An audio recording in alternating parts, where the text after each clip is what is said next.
Hello everyone, welcome back to my channel. তো কেমন আছো তোমরা? আশা করছি সকলে ভীষণ ভীষণ ভালো আছো, সুস্থ আছো। আর আমিও আছি ভালোই। আর দেখতেই পাচ্ছ অনেক দিন পর তোমাদের সাথে কিন্তু জলপাইগুড়ি যাচ্ছি দিদিদের বাড়িতে, সেটা শেয়ার করছি। আর মাঝখানে যাওয়া হয়নি অবশ্য। আর গুনগুনকেও অনেক দিন দেখি না, ভালো লাগছে না, তাই ভাবলাম কি না একটুখানি ঘুরে আসি। আর ওর তো স্কুলের গরমের ছুটি এখনও পর্যন্ত দেয়নি যে ওকে নিয়ে আসবো একটুখানি। গরমের ছুটিতে হলে কিন্তু ওকে আমরা আবার নিয়ে আসবো, কিছুদিন থাকবো এখানটায়। বেশ ভালো লাগে, ওকে ছাড়া তো থাকতে ভালো লাগে না একদমই। তাই অনেক দিন হয়ে গেছে বলে ভাবলাম একটুখানি ঘুরে আসি। আর এখন তোমরা অনেকেই জানো, নতুন সরকার আসার পর এখন তো মেয়েদের মহিলাদের বাসের টিকিট মানে লাগে না আর কি, আধার কার্ড দেখালে হয়ে যায়। তো অনেক দিন থেকে তো শুরু হলো এটা মোটামুটি। তো আমরা কিন্তু আজকে এই সুবিধার উপভোগ করতে যাচ্ছি। তো যাই হোক, নতুন সরকার আসার পরে আর অন্য কোনো কিছু হোক বা না হোক, মানে অন্নপূর্ণা ভাণ্ডার তো এখনও পর্যন্ত মানে পেলাম তো নাই, অনেকেই পায়নি এখনও পর্যন্ত। তো এটা জানি না ঠিকমতো পাবো কি না, তবে এই কাজটা যে করেছে উনি এটাই বেশি। আর অন্যগুলো তো এখনও করে উঠতে পারেনি সেভাবে, তো দেখা যাক পরবর্তীতে কী হয়। তো এই দেখো, টিকিট তো কাটতেই হবে। টিকিটের মধ্যে 000 লেখা আছে, মানে যেখানে রুপিস লেখা থাকে সেখানে একদম 00 লেখা আছে। তো এই একটা সুবিধায় উপভোগ করতে পারলাম। তবে খুব একটা খুশি না তাতে, কেননা আগাগোড়া টিকিট দিয়ে যে যাওয়া আসা করেছি, তো টিকিট যে নিচ্ছে না, টাকা নিচ্ছে না, তাতে এমন যে খুব খুশি তা নয়। তার চেয়ে বরং আমাদের যে যে অধিকারটা যেটা ছিল একটা অন্নপূর্ণা ভাণ্ডার, যেটা যেটা আমাদের পাওয়ার কথা ছিল, যার যেটা এতদিন ধরে বলে আসছে যে আমাকে ভোট দাও, জিতাও, এগুলো দেবো, হ্যান ত্যান। তো এগুলো অনেকেই পায়নি, এখন আমি তো পেলামই না। আর এত সব ক্রাইটেরিয়া করে দিয়েছি, জানি না পাবো কি না। তো সেটা একটুখানি সজুলু করে দেনি, সবার পরিবারে দেনি, এটা দেওয়া হয় প্রত্যেকটা মহিলাকে। তো সেটা যখন দিবে তাহলেই ভালো লাগবে। সামান্য এই টিকিট ভাড়া নিচ্ছে না বলে তাতে এমন কোনো খুশি না আমি। তো দেখো, কথা বলতে বলতে দিদি বাড়ি চলেও এলাম। আর দিদি তো দাঁড়িয়ে ছিল বাইরেই। আর গুনগুনও কিন্তু ঘরে আছে, আর ও আমাদেরকে মানে ঘুমিয়ে আছে অ্যাকচুয়ালি। ওকে বলেছিলাম তুই যদি ঘুমোস তাহলেই কিন্তু যাবো, নাহলে কিন্তু যাবো না। আর এখানে কিন্তু আমি এক্সট্রা ভয়েস দিচ্ছিলাম, যখন আমি এডিট করতে যাই তখন পাশ দিয়ে কোনো মন্দিরের থেকে কোনো সাউন্ড আসছিল, তার জন্য আমি এই সাউন্ডটা রাখতে পারিনি, তাই আমাকে এক্সট্রা করে ভয়েস দিতে হচ্ছে। আর দিদির বাড়িতে এসে কিন্তু আমি পরে আর কোনো ভিডিও করিনি, একবারে রাতে খাওয়া দাওয়া করতে বসেছিলাম। আর গুনগুন দেখো এখানটায় খেলা করছে। আর এখানে তো প্রচণ্ড গরম, মানে আমাদের শিলিগুড়িতে অনেক সেই আন্দাজে বলবো যে ঠান্ডায় আছে। আর এখানে এত গরম যে এসি চললেও এসির হাওয়াও মানে লাগছে না, এতটাই গরম লাগছে। তো এই দেখো গুনগুন বদমাইশি করছে আমার সাথে। আর ওর কিন্তু খাওয়া দাওয়া হয়ে গেছে, তো রাতে খাওয়া দাওয়াটা একবারে শেয়ার করলাম। তো এখানে রয়েছে মাছের একটা চচ্চড়ি করা হয়েছিল, আর মাছের ডিমের বড়া, আম। এখন তো আম তো মানে মানে সব সময় আম আছে পাতে। আর খেতেও বেশ ভালোই লাগে, কিন্তু আমাদের বাড়িতে মোটামুটি সবাই কিন্তু আমরা আম ভীষণ পছন্দ করি। আর গুনগুনও খায়, গুনগুন আগে খেত না, তবে এখন তো খায়। ওকে একটু সব কিছু জোর জবস্তি খাওয়াতে হয়, ও নিজের থেকে খেতে খুব কমই চায়। আর নিজের থেকে খেতে ও মুড়িটাই যা ভালোবাসে, ও মুড়ি মুড়ি পিসি করে। তো এখানে কিন্তু রাতের খাওয়া দাওয়া হচ্ছিল। তো এই রাতের খাওয়া দাওয়া দিয়েই কিন্তু এই পার্টটা শেষ করব। আর এই ব্লগের মধ্যেই কিন্তু পরের দিনের পার্টটাও দেখতে পারবে। তো আমরা গেছিলাম শনিবার দিন, তো এটা হচ্ছে শনিবার রাতের ব্লগ। আর তারপরের দিন যে রোববার, সেটাও অবশ্যই তোমাদের শেয়ার করব।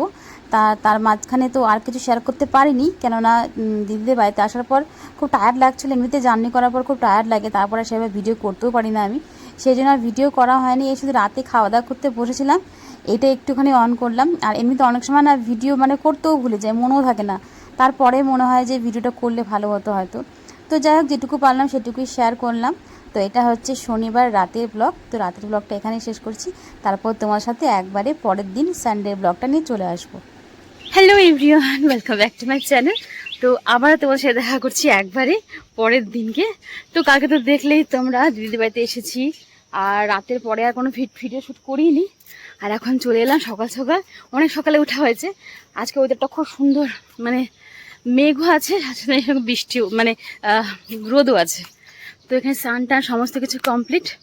এখন জাস্ট একটু ছাদে এলাম, ভাবলাম তোমাদের সাথে যখনই শিলিগুড়ি না, জলপাইগুড়ি যখনই আসি তখনই তোমাদের সাথে তো দিদির ছাদ বাগানটা আমি অবশ্যই শেয়ার করি। তো আজকে তো অবশ্যই করতে হবে। আর দেখো কত সুন্দর সুন্দর ফুল ফুটে আছে, কিন্তু রোদের জন্য আমি তাকাতে পারছি না ঠিক মতো, মানে রোদটা পুরো চোখে লাগছে আমার। আমার এই ফুলটা ভীষণ ভালো লাগে, দেখো কি ভালো লাগছে ফুলগুলো, সব গাছে মোটামুটি ফুল হয়ে আছে। আর এইখানে যে একটা জবা হয়েছে, ওটা হচ্ছে মা কালীর জবা। এই যে এই জবাটা বেশ ভালো লাগে। আর বৃষ্টির জন্য না চারপাশ একদম পুরো জঙ্গল জঙ্গল হয়ে আছে, দেখো ওই সাইডটা তো দেখাই যাচ্ছে না, পুরো জঙ্গল হয়ে আছে। তাহলে চলো আর বেশিক্ষণ থাকতে পারছি না, নিচে যাওয়া যাক। আর আজকে হচ্ছে রবিবার, তো রোববারের ব্লগটা তোমাদের সাথে শেয়ার করছি আমি একবারে। তো তোমার সাথে একবার পরে কথা বলছি। এখন নিচে যাওয়া যাক, নিচে জাম্বু এলো জাস্ট বাজার টাজার নিয়ে। তো কি বাজার এনেছে চলো সেটা একটু দেখাই তোমাদের সাথে। তো এখানে দেখো, এখানে দিদি এখন সব কিন্তু কাটা বাছা তৈরি করে, আমি আস্তে আস্তে মোটামুটি অনেক বাজার উঠেও গেছে, মানে দিদি অলরেডি গুছানো হয়ে গেছে। আর এখানে মাংসটা ধুচ্ছি আর গুনগুনের জন্য মাছ রেডি করে রাখছে। গুনগুনকে মাছ দেওয়া হবে, আর আর কাকিমা তো মাংস খায় না, তো কাকিমার জন্য মাছ দেওয়া হবে। গুনগুন একবেলা মাছ খেয়েছে আর একবেলা মাংস খেয়েছে, তো সেই জন্যই কিন্তু আলাদা করে 3টে মাছ রাখা হয়েছে এখানটায়। আর মাংসও খাবে অল্প করে অবশ্য। আর আনা হয়েছে কই মাছ। তো কই মাছটা কিন্তু রোববারে করা হয়নি, রোববারে চিকেনটাই করা হয়েছিল। একসাথে চিকেন, এদিকে কই মাছ হলে পরে খাওয়াও যাবে না এত কিছু, আর আমরা এত কিছু খেয়ে উঠতে পারি না। সেই জন্য কিন্তু শুধু চিকেন দিয়েই খাবো বেশি করে, ভালো করে, কারণ আমাদের চিকেনটাই সবচেয়ে পছন্দের খাবার মাছের থেকেও। তো এখানে সেটাই সমস্ত কিছু দিদি ধোয়া কাচা সমস্ত কিছু করে, মানে ধোয়া কাচা না সরি ধোয়া টোয়া করে পরিষ্কার করে রাখছে, কারণ চিকেনটা না একটু মেরিনেট করে রাখবে, তারপরে কিন্তু ভাজা টাজা করবে আর কি, মানে লবণ হলুদ দিয়ে ভালো করে মেখে রাখবে আর কি। আর এখানে দেখো গুনগুনকে বললাম একটু আয়, ক্যামেরার সামনে আয়। আর আমি কিছু খাচ্ছিলাম মুখের মধ্যে, অ্যাকচুয়ালি আমি চুইংগাম খাচ্ছিলাম, তো সেটা ওকে দিইনি, কিন্তু ও বুঝে গেছে কিছু একটা আমি খাচ্ছি। তো ওই জন্য ও চেষ্টা চালিয়ে যাচ্ছে যে জিনিসটা আমি কী খাচ্ছি। ও যতই আমার সাথে কথা বলছে, কিন্তু ওর মনটা কিন্তু পড়ে আছে আমার মুখের ভেতরটা দেখার জন্যই, যে আমি খাচ্ছিটা কী আসলে। তো ওকে তো দেওয়া যাবে না, কারণ চুইংগাম ওর এখনও সেই বুদ্ধি হয়নি যে চুইংগামটা খেয়ে ফেলে দিতে হবে, ও হয়তো ওটা গিলেই ফেলবে। সেই জন্য যাই হোক, ওকে তো মানে মানে যেভাবে হোক বুদ্ধি টুদ্ধি করে মানানো হয়েছে যে আমি কিছুই খাচ্ছি না। তারপরে ওকে রেখে দিয়ে আসলাম, আমরা এলাম দিদিদের পুরনো যে বাড়িটা আছে যেখানে ঠাকুমা শাশুড়ি থাকতো দিদিদের, উনি তো মারা গেছে, তোমরা জানো অনেকে আমার ভিডিওতে দেখেছো। তো ওই বাড়িতে এলাম, এখানে অনেক খারকোল পাতা বা ঘাটকোল পাতা যেটাকে বলে আর কি, ওটা হয়েছে, তো সেটা কিন্তু আমরা তুলতে এসেছি।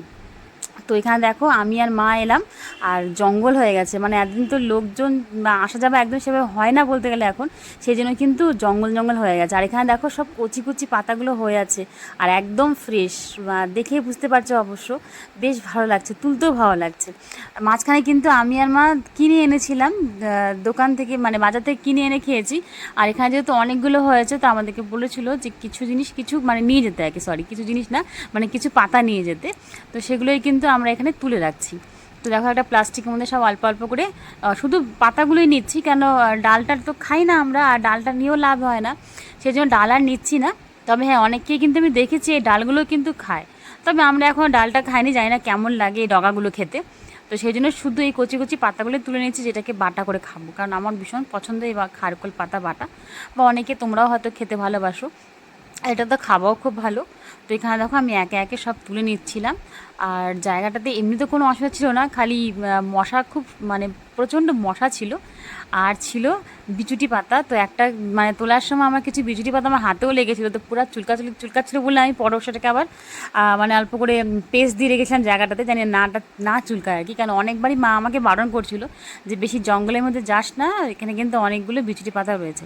কিন্তু এত মানে দেখে না আমি নিজেকে আর সামলাতে পারছি না, মনে হচ্ছে সবই তুলে নিয়ে যাই, এত ভালো লাগছিলো, কেন বেশি করে রাখবো, রেখে খাবো, ওই জন্যই। আর এখানে অনেকগুলো তুলসী পাতা ছিল, তো কিছু তুলসী পাতা আমি নিয়ে গেছিলাম, কেননা এখন তো তুলসী তোমাদের দেখেছো অবশ্য আগের ব্লগে যে তুলসী আমি রাখি ঘরে এখন, কারণ তুলসী আমি রোজই খাচ্ছি অল্প অল্প করে, এমনি খাচ্ছি আর কি, ভালো লাগে তাই খাই, আর খাওয়াটাও ভালো, সেই জন্য কিন্তু বাড়িতে সবসময় আমার তুলসী থাকে। আমি তো নর্মালি ফুলের দোকানে কিনে আনি, আর এখানে যেহেতু এতগুলো আছে সেই জন্য আমি কিছু তুলসীও ছুটে নিয়ে গেছিলাম।